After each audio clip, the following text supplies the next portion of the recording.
俄乌冲突爆发后，欧洲国家追随美国制裁俄罗斯，却深陷能源领域危机。不仅如此，欧洲经济衰退风险也明显加大，市场情绪悲观。然而，在此背景下，中欧合作前景广泛受到欧洲商界青睐。报告显示，多数欧洲企业仍将在华投资创新研发。周一，国务委员兼外长王毅同法国总统外事顾问博纳通电话时表示，希望法国作为欧盟核心大国和三驾马车，为中欧关系健康顺利发展发挥积极作用。据外交部网站消息，王毅是在周一与博纳通电话。王毅说，马克龙胜选连任总统后，中法两国元首成功通话，为两国关系健康稳定发展提供战略指引，注入新的动力。中国愿同法国一道，推动中法全面战略伙伴关系实现更加富有活力的发展。王毅也形容中法是世界多极化进程中的两支重要的稳定性力量。他说，面对变乱交织的国际局势，尤其是单边主义肆虐、丛林法则抬头，作为负责任的大国，中国始终坚持维护以联合国为核心的国际体系，以国际法为基础的国际秩序，以联合国宪章宗旨和原则为基础的国际关系基本准则。通话中谈及俄乌局势时，王毅强调，乌克兰危机呈现出长期化、复杂化趋势，这是世人所不愿看到的。他表示，中国从一开始就坚持劝和促谈，将继续尽一切努力为停火止战发挥建设性作用。中国赞赏马克龙总统积极斡旋奔走，支持并相信法国将继续为恢复和平发挥欧洲大国的独特和重要作用。乌克兰危机外溢导致粮食能源短缺，对全球复苏与和平稳定带来挑战和风险。至于中欧关系的发展，王毅希望法国能作为欧盟核心大国和三驾马车，为中欧关系健康顺利发展发挥积极作用，不断拉长中欧合作的正面清单，打造能源安全、碳市场、绿色金融等新合作亮点。博纳则表示，愿继续本着互惠互利原则，积极推动欧中合作，重申北约将坚持成立时的地理定位，无意也不会向亚太扩张。博纳在通话中特别提到，当前欧洲大陆重燃战火，欧洲复苏发展遭受严重冲击，欧中、法中均致力于和平稳定发展，坚守尊重国际法、维护主权原则等重要理念。法国赞赏中国为促进粮食能源安全发挥积极作用，高度重视法中战略协调，愿共同展现大国担当，为早日停火努力，将乌克兰危机对脆弱和不发达国家的外溢负面影响降到最低。博纳表示，法国高度重视保持法中两国高层往来，马克龙总统坚定不移致力于对华友好，希望推动法中全面战略伙伴关系迈上新的台阶。法国愿同中国深化航空、农食、能源、人文等各领域务实合作，期待双方尽早举行新一轮战略对话。最重要的意义就传达了一个合作的信心和决心啊，因为当前呢应该说国际形势呢非常的复杂啊严峻，欧洲啊中国在内啊，应该说无论是经济发展啦，还是安全啊各方面都面临很多的挑战啊，这个时候呢需要合作。俄乌冲突爆发后，欧洲国家追随美国制裁俄罗斯，这破坏了欧洲原有的能源体系，造成化石燃料价格迅速上涨。包括法国在内的欧洲国家深陷近年来最高的通胀。与天然气能源紧缩一同到来的噩耗，还有欧洲今夏遭遇的历史性高温。预计未来几天，欧洲部分地区气温将攀升至40摄氏度以上，这造成用电量不断上涨，也令天然气供应更趋紧张。法国等多个欧洲国家决定采取强制性节约能源的措施。在能源价格高企的背景下，法国正努力寻求能源供应来源多样化。周一，马克龙在首都巴黎会见到访的阿拉伯联合酋长国总统穆罕默德，并讨论了能源领域合作。阿联酋对法国的能源出口以化石燃料为主，2019年出口额达15亿欧元，其中大部分是精炼石油产品。能源危机不断恶化，通胀也随之高烧不退，欧洲经济衰退风险也明显加大。根据欧盟委员会上周公布的一份夏季预测报告，本年度欧盟国内生产总值将仅增长2.6%，而通货膨胀率将为7.6%，这意味着欧元区的实际增长率为-5%。欧盟经济与货币事务委员珍蒂洛尼认为，是欧盟家门口燃起的战火导致了这一局面。美国知名投资银行摩根士丹利董事长兼首席执行官詹姆斯·戈曼近日在接受法国《星期日报》采访时表示，美国经济的衰退风险大概在50%，而这种衰退风险在欧洲更为明显，其衰退的概率不会是100%，但肯定超过50%。有分析人士指出，欧洲经济高度依赖全球化，自身缺乏内生增长动力，对外高度依赖能源进口，以及财政政策和货币政策长期分治。这些问题在近2届美国政府大肆破坏全球化，以及当前全球高通胀和俄乌冲突背景下进一步恶化，是美国把欧洲国家推进了经济困境的泥潭。此外，近期欧元受到美国加息的围剿，欧元和美元的汇率2022年12月以来首次跌至1:1，震惊全球金融市场。还有欧洲舆论指出，作为美元地位的最大挑战者，欧元自创立之初就不断受到美国的舆论战打压。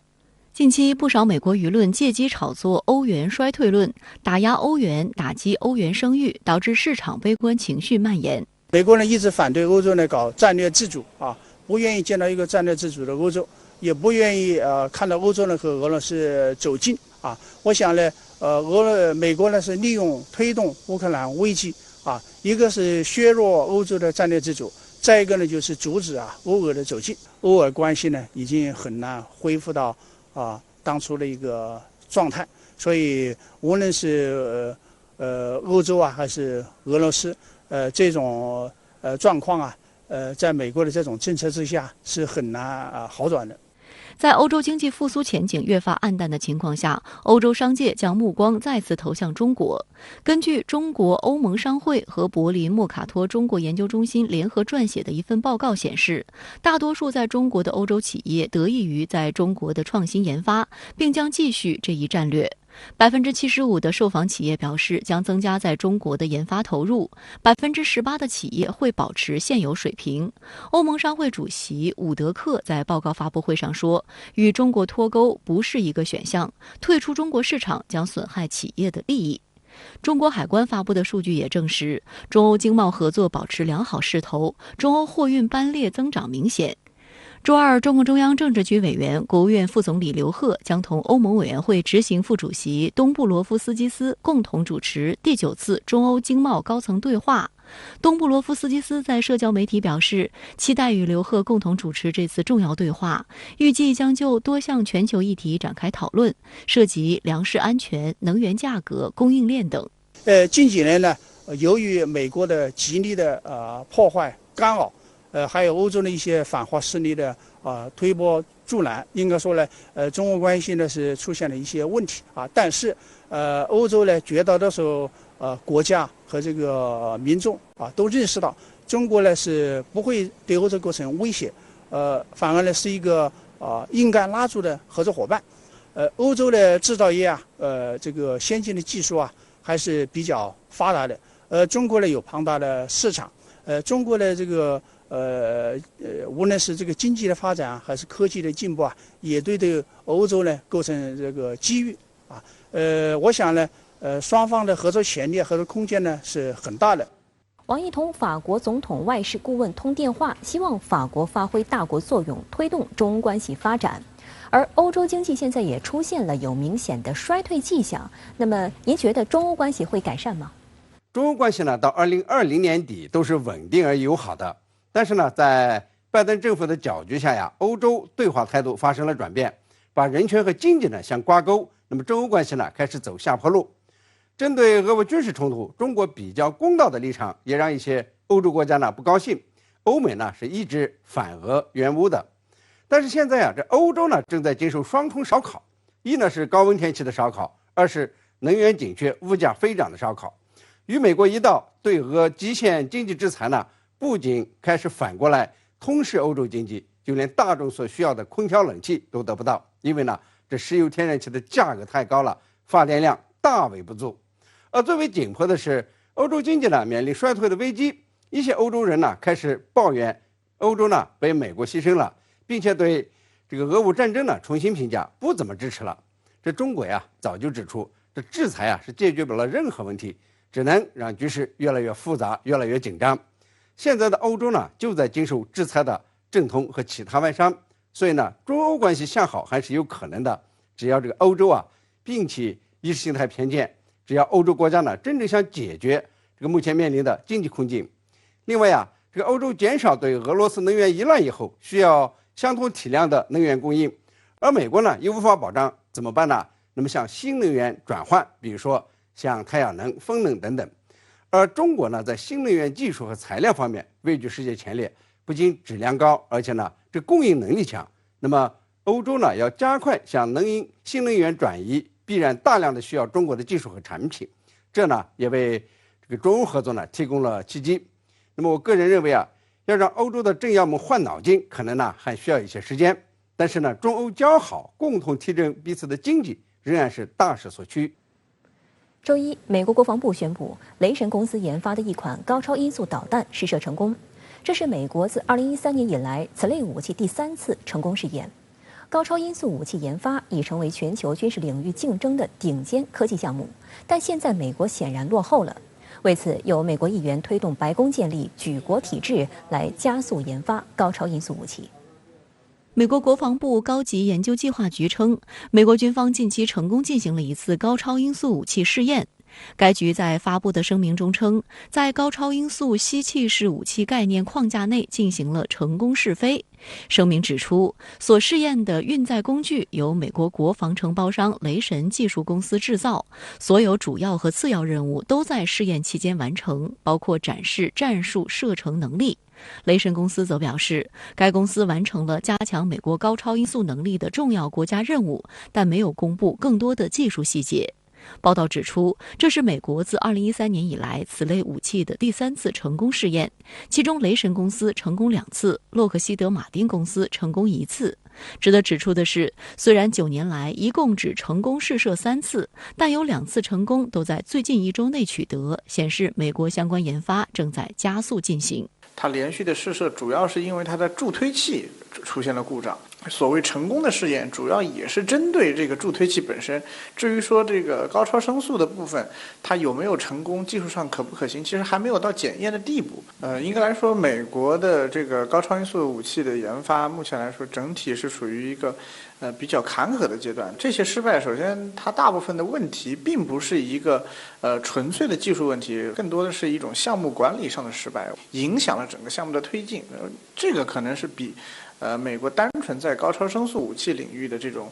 尖端上的所谓的落后要差得更多的。上周三，洛马公司在加州外海获得一次成功试射，当时由一架 B-52H 轰炸机挂在 AGM-183A 助推火箭完成试射，标志着助推火箭的研发已经完成。AGM-183A 是采用全程滑翔技术，不出大气层，最大射程超过926公里，是美国空军空射快速响应武器项目的直接产物，于2014年立项。这种高超音速导弹发射后，使用固体助推火箭飞至高空，随后释放无动力的乘波体构型滑翔体，一边下降高度，一边以最高20马赫的速度滑翔。这种技术的主要优势在于飞行速度快以及飞行弹道多变，几乎无法拦截。根据此前公布的数据 ，AGM-183A 导弹重2.5吨左右，长约5.9米，直径约0.66米，平均飞行速度为6.5马赫至8马赫。一架 B-52轰炸机可携带4枚至6枚导弹。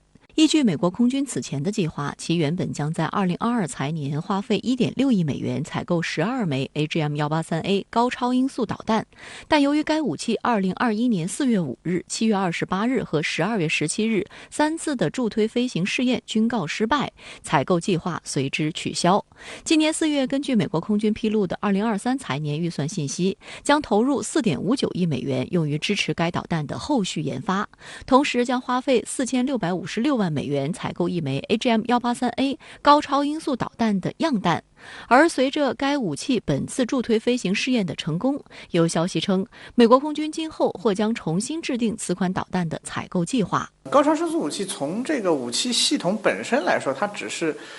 这种远程打击武器的一个发展的一个阶段。整体上来说，我们看这个远程打击武器它的发展阶段，一个是精度不断提升，一个是突防能力不断加强，并没有脱离之前这些武器的这个研发这么一个过程。把这些进入门槛的装备统称为高超声速武器，其实是反映了当代就是说大国之间科技武器军事竞争的这种一种话题性。高超音速武器领域是世界大国激烈竞争的领域之一。俄罗斯有4款，包括先锋、匕首、锆石和正处于研发阶段的 KH-95新型远程高超音速导弹。其中匕首高超音速导弹已用于乌克兰战场实战中，且证明其性能完全达到了设计要求。普京曾表示，在高超音速武器的研发领域，俄罗斯已处于世界领先地位。公开资料显示，高超音速武器的研发源自苏联。2战后，苏联面对着海上占据绝对军事优势的美军，决定进行对超音速反舰导弹的研发。俄罗斯在高超声速武器领域探索的比较早，然后呢，它在这个研制的时候，有的放矢的有几个这个攻关的项目，它的这个往实用的方向推，虽然说整体水平不是很高，但是实用化的步伐会迈得比较多，但是它因为资金的原因，它列装的规模和速度也不会特别大。而近年来，美方在这一领域严重落后，令美军高层感到不安。去年10月，美军参谋长联席会议主席米利认为，大国在高超音速武器领域的竞争已接近斯普特尼克时刻。所谓斯普特尼克时刻，指的是1957年苏联率先发射人类第一颗人造卫星斯普特尼克号，给美国社会上下强烈的危机感。因为它在过去的大概很多年的时间里面，对于高超声速武器的这种判断的失误，导致它在起点上来说，相对于这个中俄要有所落后。美国至少它在我们需要高超这个领域上已经达成了共识了，所以说它可能接下来的进展，只要不出太多的低级失误，应该来说是可以期待的。美军在这一领域的研发进度落后有多重因素，其中之一是美国多军种内卷严重，导致拨款分散，造成所有项目都无法获得足够的经费。例如，美国空军力推超燃冲压的空射吸气式巡航导弹，陆军发展双锥体中远程弹道导弹，而海军则给舰载双锥体弹道导弹投入大量资金，而且很多项目都属于多家军火商同时获得拨款的大锅饭模式。最近一段时间，为了集中资金，不少项目被砍。此外，项目太多也导致高超音速武器研发必备的风洞不够用，多个项目争抢风洞，轮候时间通常在半年以上，严重拖后研发进度。现在它处在奋起直追的阶段，各种各样的型号同时上马，然后一个方面有研制上的浪费，另一方面这些项目因为在这个就是你追我赶的状态下，他们也不太可能有比较科学的一个就是整条这个项目线上的各种技术互相的这种吸取和相互帮助，它更多的是变成好几个项目这个各自为战。为了改善这一情况，有美国国会议员建议要为高超音速武器研发设立美国特色的举国体制。美国众议院军事委员会6月20号公布的2023年国防授权法案中提出了一个新条款，名为国家高超音速计划。美国国会希望通过这个法案协调海陆空三军的高超音速研发进程，并且解决基础工业上的限制。如果这一条款得到通过，美国国防部长需要在明年2月1日前向国会提交一份关于这些选项的报告，包括对所需资金的5年预算估计。这个话题其实最早是美国人挑起来的，用来就是说吸引或者说这个吸引民众的注意力，进而呢引发这个美国国会或者说这个相关的这种立法机构向这个军事领域增加投资、增加研发的开支，以达到一个怎么讲，就是美军和这个军火集团共同收获的这么一个目的。相关话题来连线特约评论员吴健。吴先生您好。我们明白，各国积极发展远程武器的重要方向是高超音速。也是18号，美军宣布雷神公司研发的一款高超音速导弹试射成功，这是美国自2013年以来此类武器第3次成功试验。那您觉得这预示着什么前景呢？远程武器满足了强国军队想不接触、少死人的需求。但随着世界进入信息化时代，对抗双方不再有相对固定的战线，灵活机动的时间敏感目标比比皆是。这就要求远程武器腿脚越快越好，不仅能追得上，还能躲得开敌人的拦截。这就是高超音速武器的真谛。对美军而言，当前的高超武器项目并非针对乌克兰这样的欧陆热点，而是西太方向。这是为什么我们要高度关注的原因。从进度看，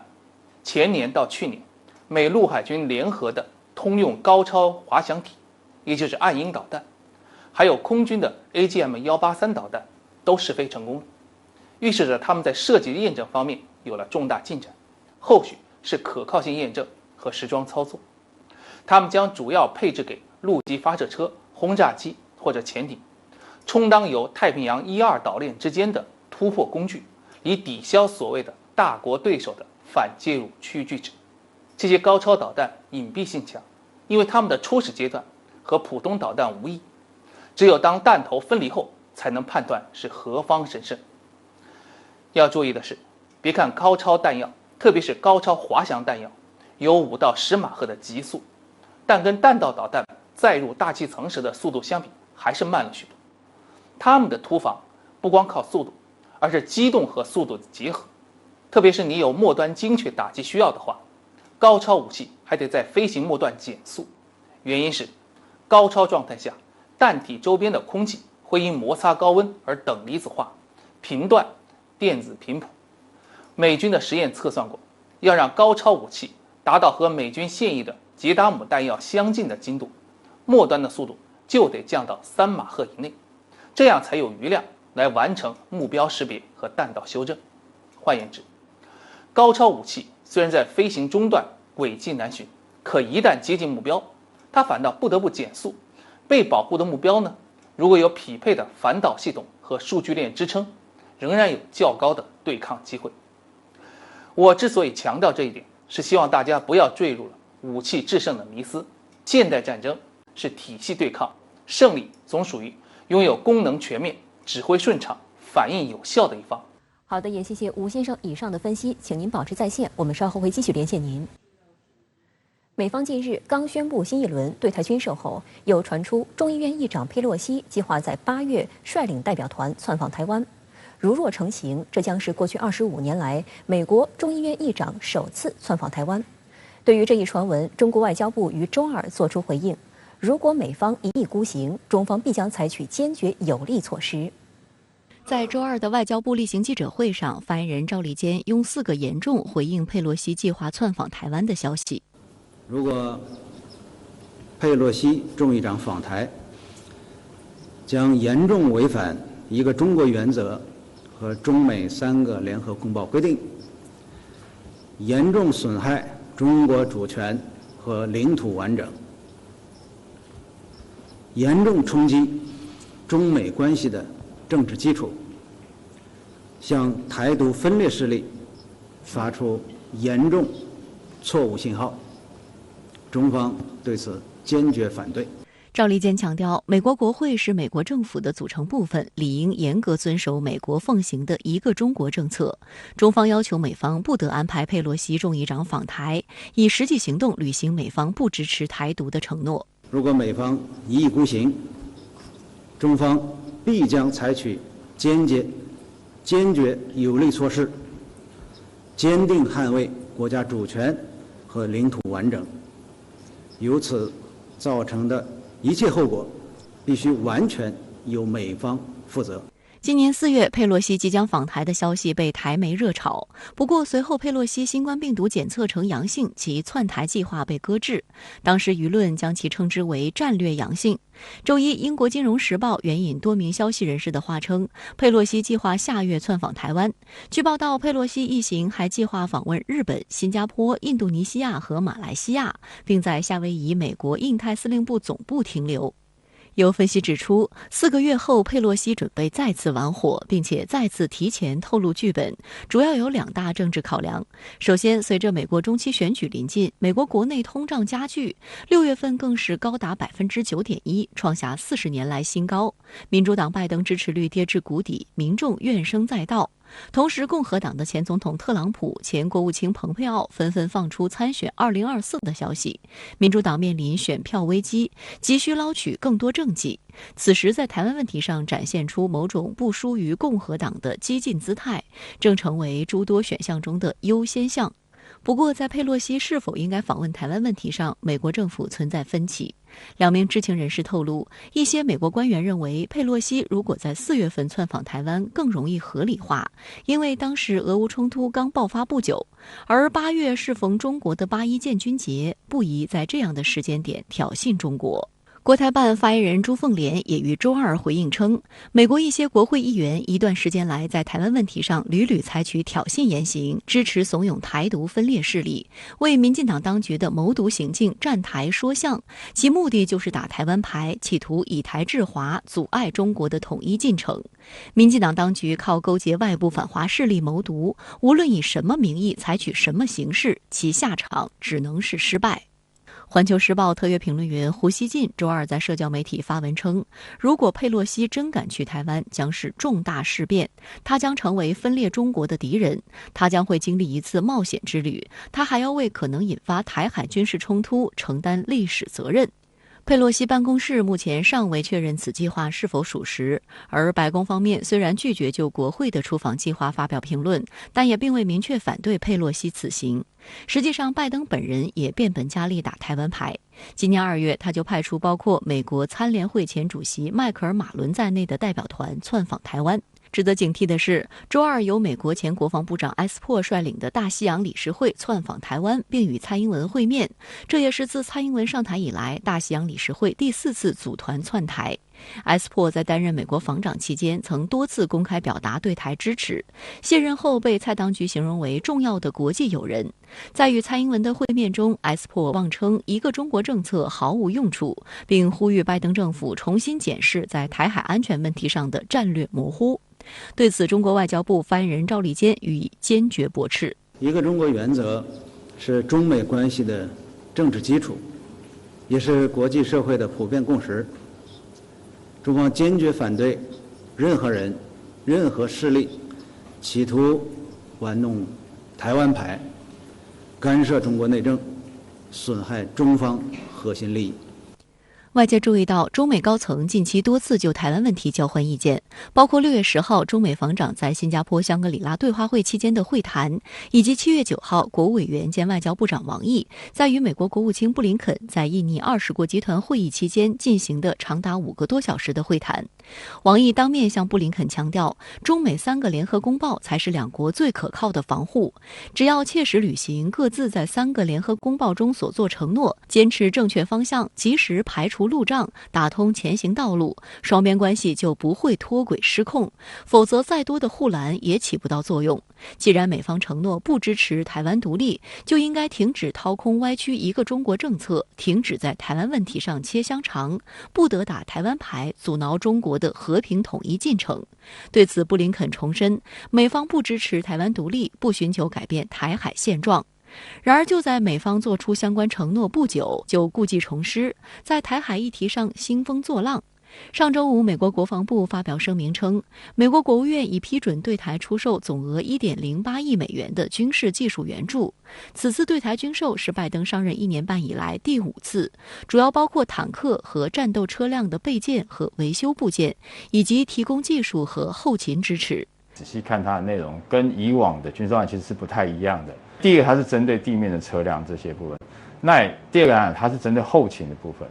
所以代表什么？这个只是在维持现役装备的一个妥善率、一个战力的一个作为。中国外交部、国防部相继作出回应称，中方将继续采取坚决有力措施，坚定捍卫自身主权和安全利益。周一，国防部新闻发言人谭克飞表示，近期美方对中方多次承诺4不1无益，明确表示不支持台独，但在对台军售问题上言行不一，毫无诚信。中方要求美方立即撤销上述对台军售计划，停止一切售台武器和美台军事联系，否则破坏中美两国两军关系与台海和平稳定的责任完全由美方承担。当地时间周一，美国国务院发言人普赖斯在简报会上回答台湾相关问题时辩解称，对台军售符合美方一个中国政策。 We have always said that we have obligations under the Taiwan Relations Act, and under the Taiwan Relations Act, we make available to Taiwan defense articles and services necessary to enable Taiwan to maintain a sufficient self-defense capability. 对于美方的说法，外交部发言人赵立坚周二予以回击。所谓与台湾关系法，是美国单方面炮制的国内法，严重违反公认的国际法和国际关系基本准则，与一个中国原则和中美3个联合公报规定背道而驰，中方从未承认，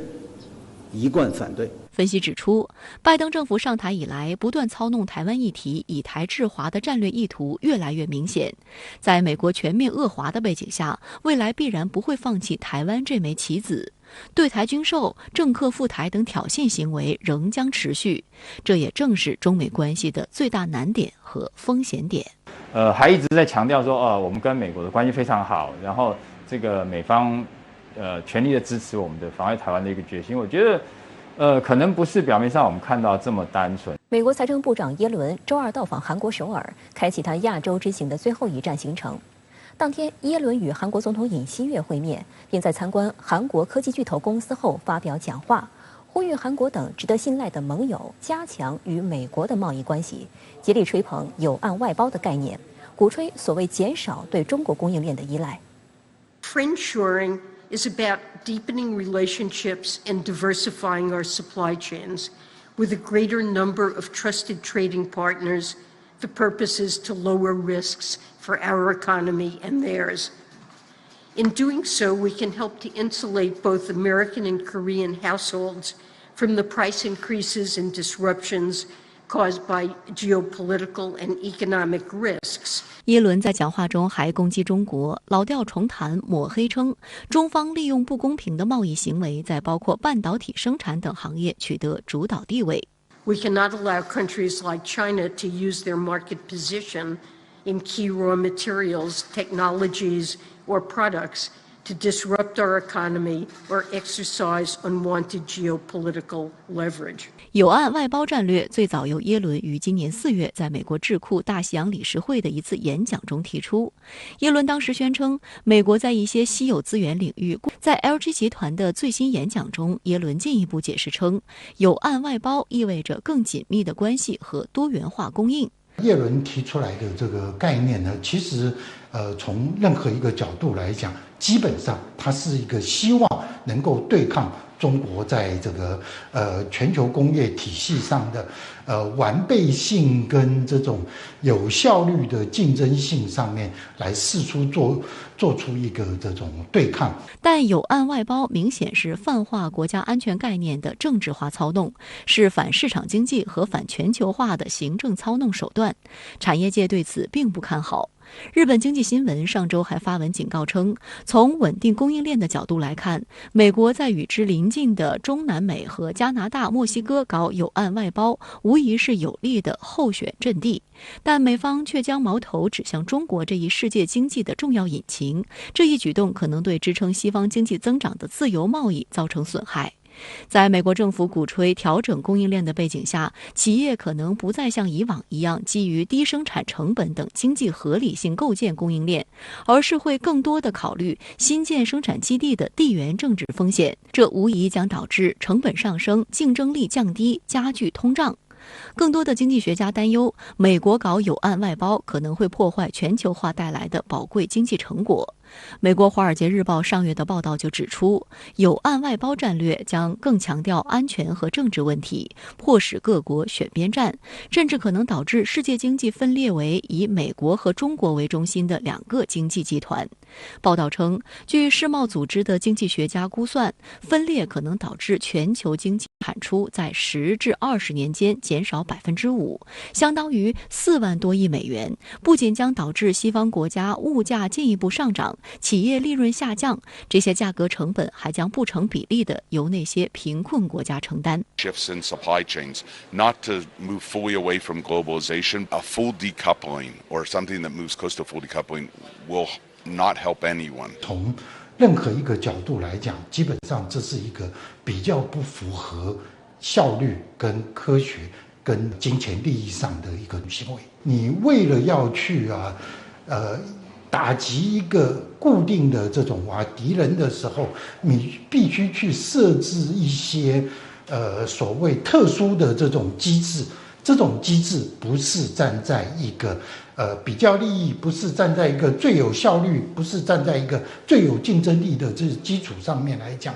我个人并不看好他们的这种前景。不过，对于美国来说，积极加入印太经济框架的韩国，半导体产业发达更是其重塑所谓全球安保供应链的重要一轴。在韩国龙山总统府与尹锡悦会面时，耶伦强调，美方十分重视与韩方建立的伙伴关系，期待两国能共同讨论和应对在双边经济和全球经济事务中的重要议题。尹锡悦则称，期待韩美全面战略同盟关系能从政治、军事安全领域扩展至工业技术安全、经济金融安全领域。值得注意的是，韩国企业多次参加白宫召集的芯片峰会。美国总统拜登5月访韩时，韩方还承诺韩国企业在半导体、电池等战略性重要的产业上对美进行巨额投资。这说明，在美国正推进的对华包围战略中，韩国和日本共为东亚的重要堡垒。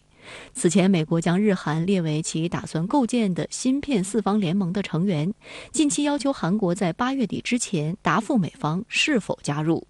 对此，中国外交部发言人赵立坚周二回应称，芯片产业高度全球化，各国分工协作，共同推动芯片技术持续快速进步。全球芯片产业链供应链的形成和发展是市场规律和企业选择共同作用的结果。希望有关方面秉持客观公正立场，从自身长远利益和公平公正的市场原则出发，多做有利于维护全球芯片产业链供应链稳定的事。美方一贯标榜自由贸易原则，却一再滥用国家力量，将科技和经贸问题政治化、工具化、武器化，大搞胁迫外交，试图人为推动产业转移、脱钩、破坏国际贸易规则，割裂全球市场。在全球经济深度交融的背景下，美方这种行径纯属逆流而动，不得人心，最终必将以失败而告终。值得注意的是，尽管耶伦此次访韩对中国发表了一些强硬言论，但耶伦也向路透社表示，美中关系并没有完全消极或升级为极其敌对的程度，且中方正在倾听美国在一些领域的关切。他重申，他不想传达美国与中国的敌对行动升级的画面。有观察认为，耶伦对中国的强硬态度主要是为了推销其有岸外包战略，而当时他提出这一战略的出发点，则是为缓和美国高烧不退的通胀问题。实际上，在拜登政府中，耶伦在对华政策上算是务实派，曾数次提出通过削减对华加征关税来挽救美国通胀的方案。本月初，耶伦还曾主动与中美全面经济对话中方牵头人刘鹤视频通话，双方都认为此次交流具有建设性。相关话题来连线特约评论员陈斌。陈先生您好。美国财长在韩国抛出有岸外包，并声称要减少对华资源市场和产业链依赖。那么您觉得外企会撤离中国吗？主持人好。耶伦的有岸外包呢，往往看作是鼓动外资企业移出中国。那么从美国的印太战略看呢，美国的所谓有岸呢，主要就是指美国的经济盟友，也就是呢前不久公布的印太经济框架的13个亚太国家，包括7个东南亚国家。而印太经济框架呢，就是设法把在中国的部分产业，尤其是外资企业掌控的产业，转移到其他国家。不过呢，中美贸易战后的事件证明呢，一些移出去的企业又回到了中国，回到了粤港澳大湾区。为什么呢？因为其他国家和地区不具备完整的供应链和相应的专业人才支持。美国现在呢，在外包业上附加政治色彩，而不是按照市场规律，这个注定呢是会失算的。其实我们看一下耶伦亚洲行的目的，就知道呢，那不过是威胁中国的一句话。他到亚洲访问呢，旨在说服亚洲国家支持美国，设法呢给俄罗斯石油呢定一个最高价。而俄乌军事冲突以及欧美对俄制裁，亚洲呢已经替代了欧洲成为俄罗斯石油的最大买家。没有中国和印度的支持，那么给俄石油限价呢就做不到。这个限价政策呢，就是耶伦呢率先提出的，现在呢他也要巴往硬上弓。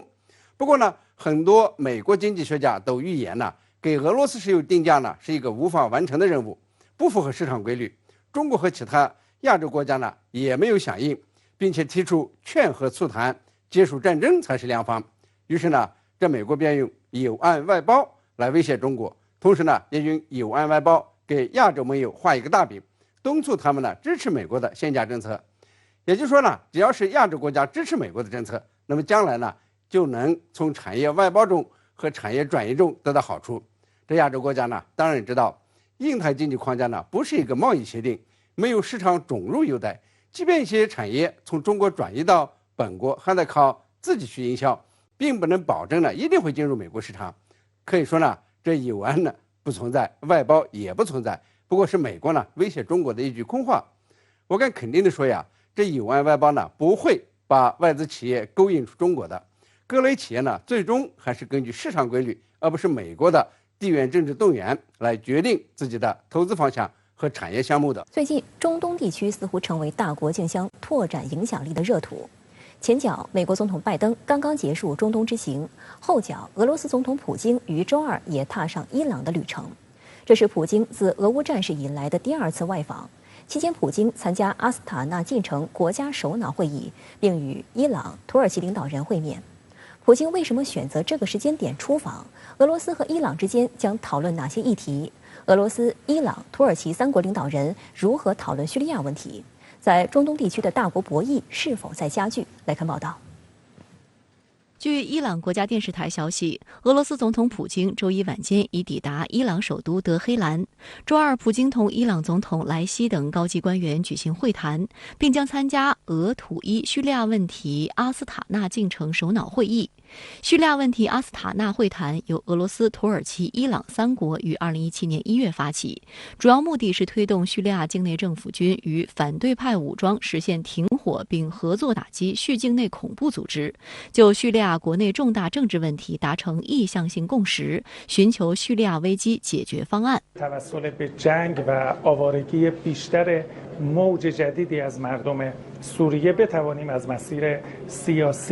به حل و فصل این موضوع هم کمک بکنیم. در عین حال مسئله بازگشت آوارگان سوری به منازلشون و به شهرهای خودشون، مسئله